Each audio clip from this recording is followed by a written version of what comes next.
کہتے ہیں کہ جس دل میں خدا رہتا ہو وہ بددیانتی کر ہی نہیں سکتا، اور اسی تصویر کا دوسرا رخ یہ بھی ہو سکتا ہے کہ وہ دل کسی دوسرے کی بھی بددیانتی برداشت نہیں کر سکتا۔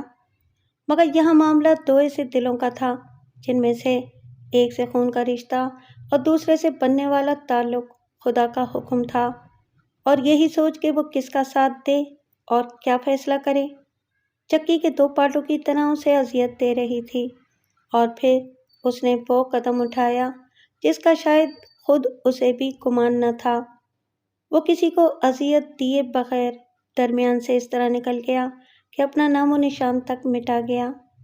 ایسے میں ملک صاحب بھی نا امید ہو گئے، مگر امید تو خود ایک کرن ہے، پھر کیسے کوئی اندھیروں میں بہت دیر تک چھپ سکتا تھا؟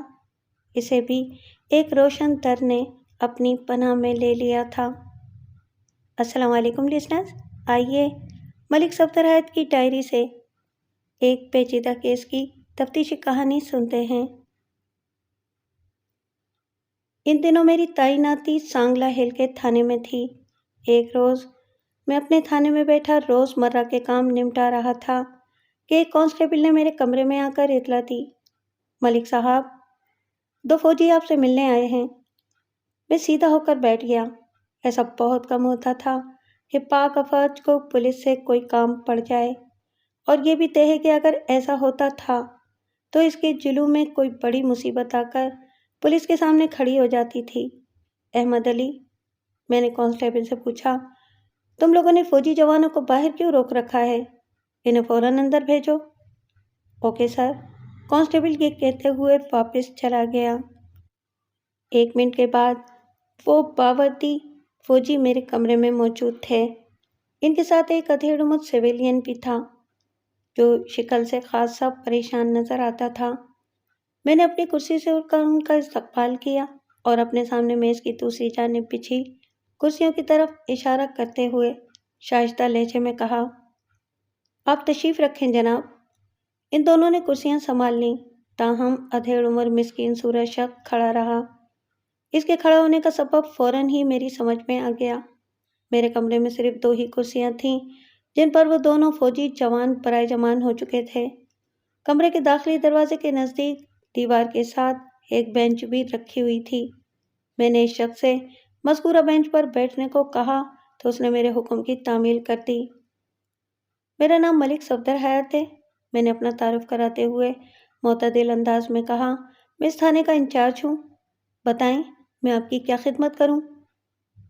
میں حوالدار شبیر حسین ہوں اور یہ میرے ساتھ سپاہی غفار علی ہے۔ ان میں سے ایک نے خود کو متعارف کراتے ہوئے کہا، ہم گجرانوالہ کینٹ سے آپ کے پاس آئے ہیں۔ ہمارے ادارے سے تعلق رکھنے والا ایک نائک پچھلے 10 دن سے لاپتہ ہے۔ نائک عادل حسین سانگلا ہل کا رہنے والا ہے اور آج کل اس کی ڈیوٹی چھاونی گجرانوالہ میں ہے۔ ہم آپ سے یہ پوچھنے آئے ہیں کہ آپ کے علاقے سے ایک بندہ غائب ہو گیا اور آپ نے ابھی تک اس کی بازیابی کے لیے کچھ نہیں کیا۔ پاک افواج کا جوان چاہے کوئی بھی شعبے کا ہو، وہاں پر حکم ماننے اور حکم دینے کا رواج عام نظر آتا ہے۔ اسے آپ ڈسپلن کا نام بھی دے سکتے ہیں۔ بہرکیف حوالدار شبیر حسین کا حاکمانہ انداز تکلم مجھے کچھ زیادہ پسند نہ آیا، تاہم اپنی ناپسندیدگی کا واضح اظہار کیے بغیر میں نے نیم تنزیہ لہجے میں کہا، حوالدار صاحب، میں تھانہ سانگلا ہل کا انچارج ہوں، کوئی گیانی بابا نہیں، اور نہ ہی مجھے الہام یا القاء ہوتا ہے۔ اگر کسی نے میرے پاس آپ کے نائک عادل حسین کی گمشدگی کی رپورٹ درج کرائی ہوتی اور اس کے باوجود بھی میں ہاتھ پر ہاتھ رکھ کے بیٹھا رہتا تو آپ کا شکوہ بلکہ شکایت جائز تھی۔ میرا منطقی اور معقول جواب سن کر حوالدار صاحب کے چہرے پر ناگواری کے تاثرات تو نمودار ہوئے، لیکن اس نے دانش مندی کا مظاہرہ کرتے ہوئے معتدل انداز میں کہا، بات تو آپ کی 16 آنے درست ہے ملک صاحب، چلیں یہی سمجھ لیں کہ ہم عادل حسین کی پراسرار گمشدگی کے بارے میں آپ کو آگاہ کرنے آئے ہیں۔ حوالدار شبیر حسین گمشدہ نائک عادل حسین سے 1 درجہ اوپر تھا اور سولجر غفار علی لاپتہ نائک سے 1 درجہ نیچے۔ بس تو پھر سمجھ لیں کہ میں نے آپ کے گمشدہ نائک کی تلاش کا کام شروع کر دیا ہے۔ میں نے کاغذ قلم سنبھالتے ہوئے توانا لہجے میں کہا۔ آپ عادل حسین کے بارے میں جو بھی بتانا چاہتے ہیں بسم اللہ کریں، میں پوری توجہ سے سن رہا ہوں جناب۔ یہ عادل حسین کا باپ ساجد حسین ہے، شبیر حسین نے بینچ پر بیٹھے ہوئے ادھیڑ عمر شخص کی جانب اشارہ کرتے ہوئے کہا۔ ساجد حسین آپ کو 10 دن پہلے کے حالات سے آگاہ کر دے گا۔ آپ اس کی فراہم کردہ معلومات کی روشنی میں اپنی تفتیش کا آغاز کر سکتے ہیں۔ جہاں تک ہم نے چھان بین کی ہے، اس کے مطابق عادل حسین سانگلہ ہل سے گجرانوالہ کینٹ تک نہیں پہنچا۔ ہماری تحقیق سے یہ بھی پتہ چلا ہے کہ وہ سانگلہ ہل اور گجرانوالہ کے درمیان میں بھی کہیں دکھائی نہیں دیا، جس سے ہم اس نتیجے پر پہنچے ہیں کہ وہ یہاں سے آگے نہیں جا سکا، جبکہ ساجد حسین کا یہ دعویٰ ہے کہ 10 دن پہلے عادل کا چھوٹا بھائی ماجد خود اسے لاری اڈے تک چھوڑنے آیا تھا۔ یہ خاصا الجھا ہوا معاملہ ہے ملک صاحب، حوالدار شبیر حسین نے متاسفانہ انداز میں توقف کیا اور پھر ایک جھٹکے سے اٹھ کر کھڑا ہو گیا اور ان الفاظ میں اضافہ کر دیا۔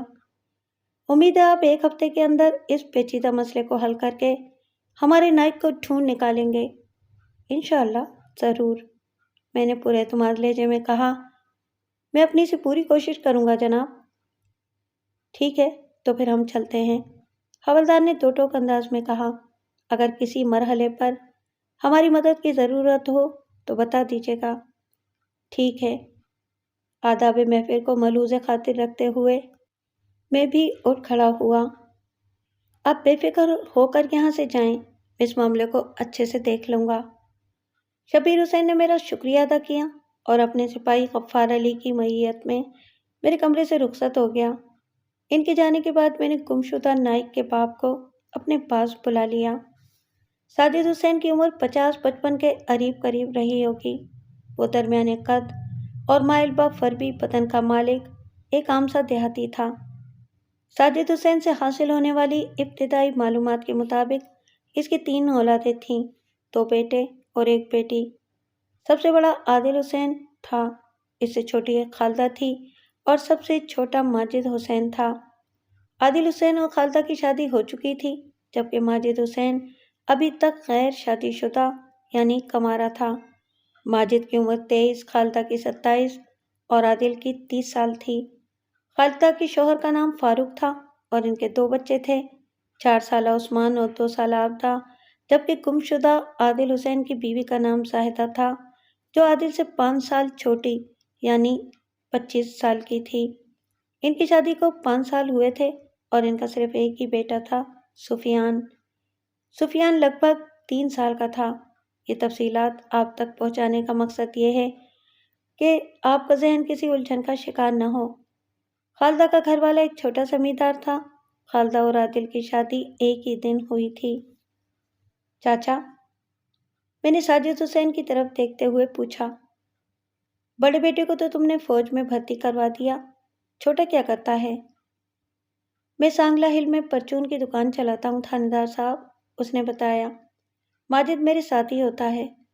اس کی ماں کے لاڈ پیار نے ماجد کو خاصا بگاڑ دیا ہے، وہ کام کم اور آوارہ گردی زیادہ کرتا ہے۔ ہر بگڑے تگڑے بچے کے باپ کو یہی شکایت کرتے سنا ہے کہ اس کی ماں کے بیجا لاڈ پیار نے اسے نکما، کام چور اور آوارہ بنا دیا ہے۔ میں نے ساجد حسین کے چہرے پر نگاہ جما کر کہا، حوالدار صاحب نے تمہارے سامنے بتایا کہ عادل حسین 10 روز پہلے سانگلہ ہل سے نکلا تھا، مگر وہ گجرانوالہ چھاونی نہیں پہنچا۔ تم اپنے بڑے بیٹے کی گمشدگی پر 10 دن سے خاموش کیوں بیٹھے تھے؟ مجھے کیا پتا کہ عادل کہیں گم ہو گیا ہے، وہ روحانسی آواز میں بولا۔ یہ تو آج صبح گجرانوالہ سے جب 2 فوجی میرے گھر پہنچے اور انہوں نے عادل کے بارے میں بتایا کہ اپنی چھٹی پوری کرنے کے بعد عادل ڈیوٹی پر نہیں۔ 1 منٹ، میں نے ہاتھ کے اشارے سے اسے مزید بولنے سے روک دیا۔ حوالدار شبیر حسین تو کہہ رہا تھا کہ انہوں نے سانگلہ ہل سے گجرانوالہ چھاونی کے درمیانی علاقہ جات کو اچھی طرح چیک کر لیا ہے۔ اس کا تو صاف مطلب یہی ہے کہ انہیں آج سے پہلے عادل حسین کی گمشدگی کی خبر ہو چکی تھی، اور تم کہہ رہے ہو کہ آج صبح تمہیں اس معاملے کا پتہ چلا ہے۔ یہ تضاد کیوں؟ وہ بات دراصل یہ ہے جناب کہ 2 روز پہلے بھی گجرانوالہ سے ایک فوجی جوان سادہ لباس میں عادل کے حوالے سے پوچھ تاچھ کرنے سانگلا ہل آیا تھا۔ وہ وضاحت کرتے ہوئے بولا، پہلی مرتبہ اسی کی زبانی مجھے پتہ چلا تھا کہ عادل وہاں نہیں پہنچا۔ بس کیا بتاؤں تھانے دار صاحب، وہ دکھی انداز میں بولا، عادل والے معاملے نے میرا دماغ خراب کر دیا ہے۔ میں صحیح طرح سے سوچ بھی نہیں پا رہا۔ اگر میری زبان سے کوئی غلط بات نکل گئی ہو تو مجھے معاف کر دیں سرکار۔ ساجد حسین کے لب و لہجے سے عیاں تھا کہ وہ کسی قسم کی غلط بیانی یا مکر و فریب سے کام نہیں لے رہا تھا۔ عادل کی پراسرار گمشدگی نے اسے اندر باہر سے توڑ کر رکھ دیا تھا۔ کوئی بات نہیں چاچا، میں تمہاری کیفیت کو سمجھ سکتا ہوں، میں نے ہمدردی بھرے لہجے میں کہا۔ پریشان ہونے کی ضرورت نہیں، میں جلدی تمہارے بیٹے کو ڈھونڈ نکالوں گا، اگر تم مجھ سے تعاون کرنے کے لیے تیار ہو جاؤ تو۔ اس نے چونک کر سوالیہ نظر سے مجھے دیکھا۔ میں بھلا آپ سے تعاون کیوں نہیں کروں گا تھانے دار صاحب؟ اس نے بے چارگی سے کہا، میرا عادل لاپتہ ہو گیا ہے، اس کی ماں کی بری حالت ہے، عادل کی بیوی بھی اس کے لیے فکر مند ہے، اور میرا حال تو آپ کے سامنے ہے۔ آپ مجھے بتائیں میں کیا تعاون کروں جناب؟ میں تم سے زیادہ کچھ نہیں چاہتا چاچا، میں نے معتدل انداز میں کہا، بس میں جو بھی سوال کروں تم نے اس کا سیدھا اور سچا جواب دینا ہے، سمجھ گئے نا؟ جی تھانے دار صاحب، اس نے اس بات میں سر ہلا دیا۔ آج اکتوبر کی 20 تاریخ ہے، میں نے ساجد حسین کی آنکھوں میں دیکھتے ہوئے کہا، 10 دن پہلے تمہارا بیٹا گھر سے نکلا تھا اور اب اس کی گمشدگی کو پورے 10 دن ہو گئے ہیں۔ وہ گھر سے روانہ ہوا مگر اپنی منزل پر نہیں پہنچا، یہ کچھ عجیب سی بات نہیں ہے؟ بہت ہی عجیب اور سمجھ میں نہ آنے والی بات ہے جناب، وہ تائیدی انداز میں گردن ہلاتے ہوئے بولا، پہلے ایسا کبھی نہیں ہوا تھانے دار صاحب۔ عادل سال میں ایک بار 1 ماہ کی چھٹی گزارنے گھر آتا ہے اور چھٹی پوری ہونے کے بعد وہ واپس ڈیوٹی پر چلا جاتا ہے۔ کئی سالوں سے اس کا یہی معمول ہے۔ مجھے تو یقین ہی نہیں آ رہا کہ عادل کہیں گم ہو گیا ہے۔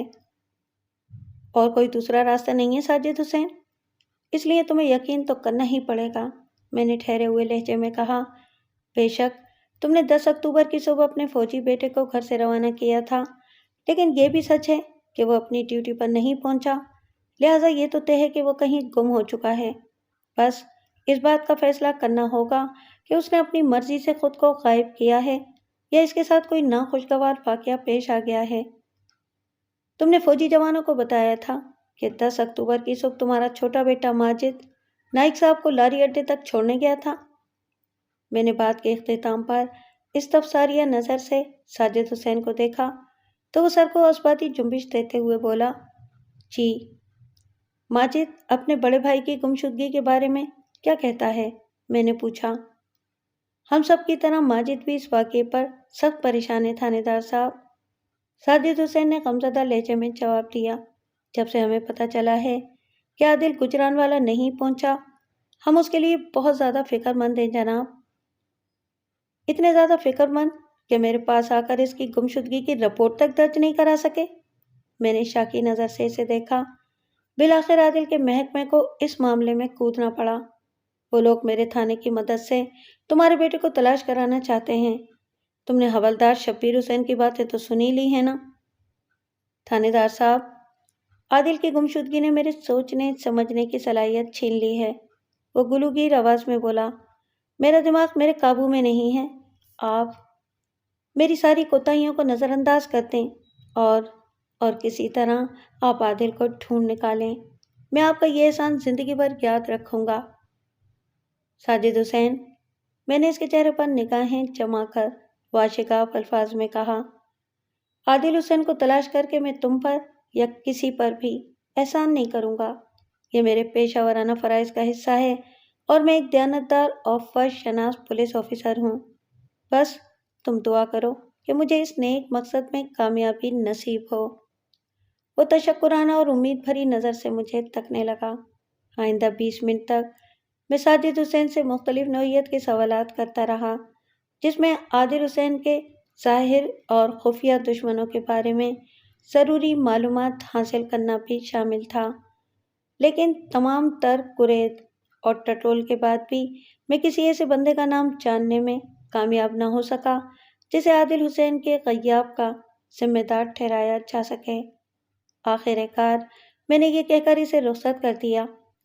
ساجد حسین، میں آج یا کل کسی وقت تمہارے گھر آؤں گا اور ماجد حسین اور عادل حسین کی بیوی زاہدہ سے بھی پوچھ تاچھ کروں گا۔ اللہ پر یقین اور مجھ پر بھروسہ رکھو نائک۔ عادل جہاں بھی ہوگا میں بہت جلد اسے ڈھونڈ نکالوں گا۔ اس نے میرا شکریہ ادا کیا اور مجھے دعائیں دیتے ہوئے واپس چلا گیا۔ ساجد حسین کے جانے کے بعد میں صورتحال پر غور کرنے لگا۔ اب تک مجھے جو معلومات حاصل ہوئی تھیں ان کی روشنی میں 10 روز پہلے یعنی 10 اکتوبر کی صبح ماجد حسین اپنے بڑے بھائی نائک عادل حسین کو سائیکل پر بٹھا کر گھر سے نکلا تھا اور اس نے سانگلہ ہل کے لاری اڈے سے گمشدہ نائک کو شیخوپورہ جانے والی بس پر سوار کرا دیا تھا اور بس کے روانہ ہوتے ہی وہ واپس آ گیا تھا۔ اس زمانے میں پبلک ٹرانسپورٹ کے ذریعے سانگلہ ہل سے گجرانوالہ جانے کے لیے براستہ شیخوپورہ سفر کرنا پڑتا تھا اور اس میں کل 4-4.5 گھنٹے لگ جاتے تھے۔ آج کل یہ مسافت 2-2.5 گھنٹے میں بآسانی طے کی جا سکتی ہے۔ سانگلہ ہل سے شیخوپورہ 47 میل تھا اور شیخوپورہ سے گجرانوالہ 35 میل کی دوری پر تھا۔ لیکن مجھے اس روٹ پر کسی قسم کی کارروائی نہیں کرنا تھی کیونکہ حوالدار شبیر حسین کے بیان کے مطابق ان لوگوں نے سانگلہ ہل سے گجرانوالہ کی چھاؤنی تک کے تمام علاقہ جات کو اچھی طرح سرچ کر لیا تھا۔ وہاں پر کہیں بھی نائک عادل حسین کی موجودگی یا گزرن اور یا پھر چلنے پھرنے کے آثار و شواہد نہیں ملے تھے، جس سے ایک بات تو صاف ہو جاتی تھی کہ مجھے لاپتہ نائک کے گھر سے سانگلہ ہل کے لاری اڈے تک اور پھر لاری کے روانہ ہونے کے بعد اگلے اسٹاپ تک اپنی تفتیش کو محدود رکھتے ہوئے عادل حسین کی پراسرار گمشدگی کے راز تک رسائی حاصل کرنا تھی۔ لاپتہ نائک صاحب کے گھر سے سانگلہ ہل کا لاری اڈا لگ بھگ 1.25 میل تھا اور یہ بالکل کچا راستہ تھا جہاں پر سائیکل، ٹانگا اور بیل گاڑی وغیرہ ہی چلتی تھی یا پھر یہ مختصر سا فاصلہ لوگ پیدل چل کر ہی طے کر لیا کرتے تھے۔ مجھے بتایا گیا تھا کہ 10 اکتوبر کی صبح ماجد حسین اپنے فوجی بھائی عادل حسین کو سائیکل پر بٹھا کر لاری اڈے تک نہ صرف چھوڑنے گیا تھا بلکہ اس نے نائک صاحب کو ایک بس پر سوار بھی کرا دیا تھا۔ جب مذکورہ بس اڈے سے نکل چکی تو اس کے بعد ہی ماجد حسین نے گھر کی راہ لی تھی۔ نائک عادل حسین کا گھر سانگلہ ہل سے ملحقہ ایک چھوٹے سے گاؤں میں تھا اور جیسے کہ میں نے بتایا وہ گاؤں لاری اڈے سے کم و بیش 1.25 میل کے فاصلے پر تھا۔ بادی النظر میں نہیں بلکہ واقعتاً نائک عادل حسین کی گمشدگی والا یہ معاملہ ایک پیچیدہ اور الجھا ہوا کیس تھا۔ اگر ماجد حسین کے بیان کو درست مان لیا جاتا تو لاپتہ نائک کو سانگلہ ہل میں تلاش کرنے کی کوئی تک نہیں تھی، اور اگر فوجی جوانوں کی اپنے انداز میں کی ہوئی چھان بین کو صحیح تسلیم کر لیا جاتا تو سانگلہ ہل کے لاری اڈے سے گجرانوالہ کی چھاؤنی تک مسنگ پرسن کو کھوجتے پھرنا وقت برباد کرنے کے مترادف تھا۔ لیکن یہاں پر سب سے اہم نکتہ یہ تھا کہ نائک عادل حسین مفقود الخبر تھا اور اس کو ڈھونڈ نکالنا میری ذمہ داری۔ اسے آسمان کھا گیا تھا یا زمین نے نگل لیا تھا اور یا پھر وہ اپنی مرضی سے کہیں روپوش ہو گیا تھا۔ مجھے ہر حال میں اس راز سے پردہ اٹھانا تھا، سو میں نے اپنے ڈپارٹمنٹ کے سنہری اصول پر عمل کرنے کا فیصلہ کیا کہ پولیس کی تفتیش کی گاڑی شک کے پیٹرول سے چلتی ہے۔ دوپہر کے بعد میں نے اپنے مخبر کو تھانے بلا لیا کیونکہ میں نے اپنے جداگانہ انداز میں گم شدہ نائک کی بازیابی والی مہم کی بسم اللہ کر دی تھی۔ میرے مخبر خاص کا نام محمد بوٹا تھا، لیکن سب اسے چاچا بوٹا کہا کرتے تھے۔ بوٹا کی عمر 50 سے زیادہ تھی، مگر اپنی صحت، پھرتی اور چال ڈھال سے وہ 30 سال سے زیادہ کا نہیں لگتا تھا۔ اس نے کمرے میں داخل ہونے کے بعد مجھے سلام کیا اور میرے اشارے پر ایک کرسی سنبھالتے ہوئے کرارے لہجے میں کہا، ملک صاحب، لگتا ہے کہ آپ کو مجھ سے کوئی کام شام پڑ گیا ہے، اسی لیے یاد فرمایا ہے۔ چاچا، میں نے کبھی بلا مقصد تمہیں تھانے نہیں بلایا،